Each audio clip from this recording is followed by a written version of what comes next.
Hello and welcome to another video from Alberta Bushcrafter. My name is Dean, and actually over the last couple of months I've received a few Amazon orders, so I'd like to do a video I'll do a video on a few of these, but this one's a really fun one because, as you know, Amazon was originally a bookstore, so I figured why not get some books.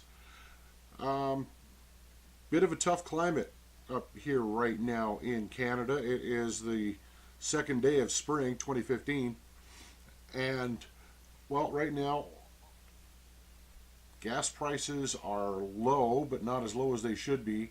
The Canadian dollar is quite low as well, but yet I still managed to find a handful of books at, well, roughly 40% less than I did in the cheapest price stores.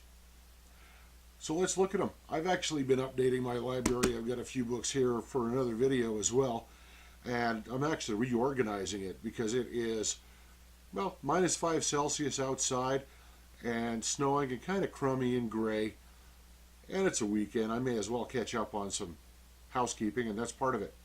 So let's get right into it. I decided to pick up a few books that were, well, supplemental to my current bushcraft and outdoors library. I've got a couple shelves full of books, but I ran across a few that I didn't have, and I thought I'd pick them up, and let's see. So here's the first one. This is a classic text. This is Woodcraft and Camping from George Washington Sears, also known as Nessmuk. This was written in, I believe it was the late 1800s, and Nessmuk himself, that was a nickname he had from his childhood. He was actually 62 when he started going back into the wilderness, apparently, from his biography.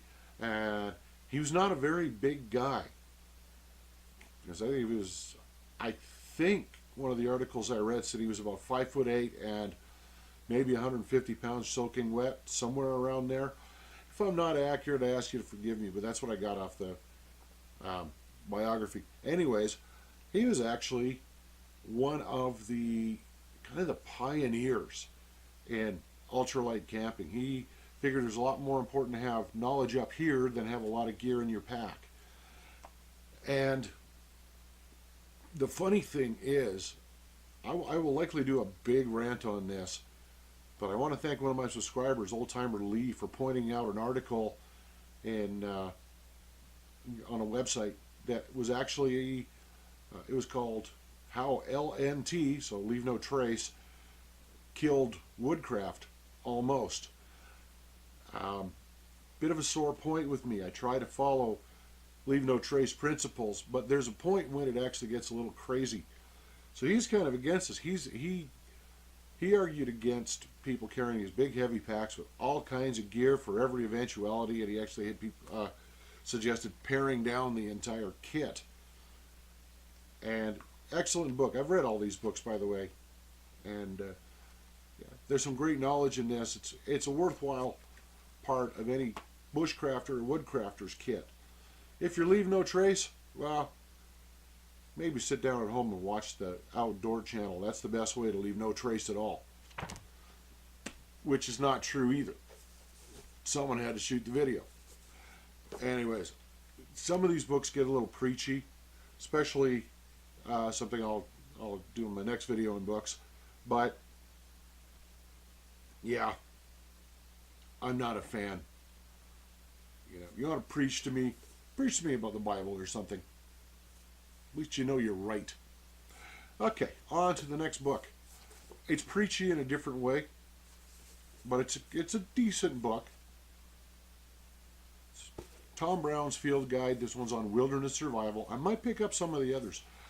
When you get past some of the spirituality and other stuff, and he actually does go into the wilderness ways, and from, well, what you'd call Native Americans, Aboriginal peoples, First Nations is what we often call them up here. He does go into a lot of that, especially his book on hunting. Got a good section on that here too, which again is not Leave No Trace. there's some very, very good knowledge in here. There's an incredible section just on plants of North America.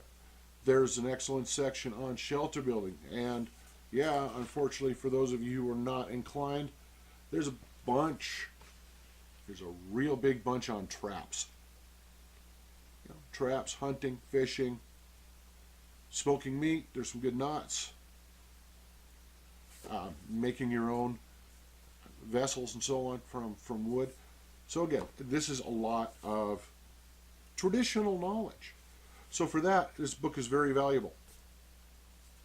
Again, supplemental book. It's a little different than the ones I'm used to, and I find that refreshing. Like I said, it does get a bit, well, doesn't get too spiritual in spots, but yeah, enough so it doesn't get overpowering. The third one, you know, I had this one on my list at Mountain Equipment Co-op, and I got it for a very reasonable price. This is written by a Canadian. He's also a huge canoe enthusiast. This is The Happy Camper by Kevin Callan.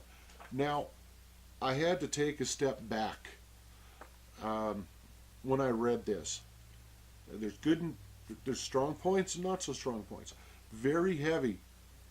This book is very heavy on canoeing. There's a whole section on strokes and canoe repair and so on. It's got a lot of good information. The reason I had to take a step back was because, really, there's nothing in here that I don't have. But if you want a really good all-around book on camping, especially with a focus on canoeing, this is an excellent book. I like it. I will say it does get a bit preachy as well from the Leave No Trace perspective. Leave No Trace has its place.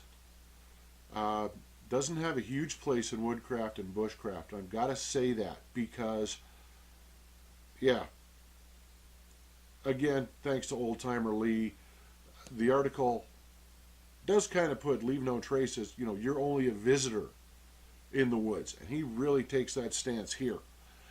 He also overgeneralizes. Like he says, trail erosion is a major problem. And there's anything to do with, you know, polluting watersheds or whatever and blah, blah, blah. They're all major problems. It's like, okay, we're all going to die in the next 20 years from it. It's not quite that bad, but just the way he words some of this stuff. For example, however, right next to me, I've got some land I got permission to go on. It's, a few of us have been camping on it and playing around on it. We've worn some areas right down to dirt and spots. And the next year, foot of grass. So again, Leave No Trace has its place. But I don't really go with a lot of these people who are literally turning this into a religion rather than just one viewpoint. So enough about that. The fourth book, now, I've had Morris Kahansky's books in my library for well over 20 years. So I saw this one. This is Bushcraft. And I thought, oh, wonderful, he did another book.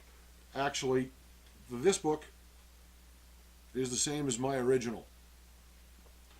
This is the original Northern Bushcraft, which I picked up about 1990 or something like that. It's still in marvelous condition and it's staying. So this is, I thought there'd be additional information. This is the same book. Chapters are reorganized, but it's the exact same number of pages. The one thing that's different, actually, are the pictures in this one are black and white, and the pictures in this one are color. But no, this is a marvelous book. I recommend getting it, and that's where I'm going to add a bit to this video. This is going to be one of the prizes in an upcoming contest for this channel, because when I received these, I had just hit 100 subscribers and I'm about 130 today. And so in the next couple of weeks, little channel update, yeah, you will see a contest coming. All right, So again, this is why I like Amazon. These are a couple books that may, or a couple of them are definitely good additions to your library. That is, Woodcraft and Camping and Bushcraft. Like I said, one of you lucky people will get this. These ones, they look good. The nice thing about Amazon is you can read ahead. You can actually have a look at them, read several pages before you buy it. By the way, that is one of the best things about Amazon, is you can actually do that. But these two, I'm going to call them supplemental knowledge. They're nice to have, but they're not essential. Okay, so this has been another Alberta Bushcrafter video. My name's Dean. Thank you very much for watching.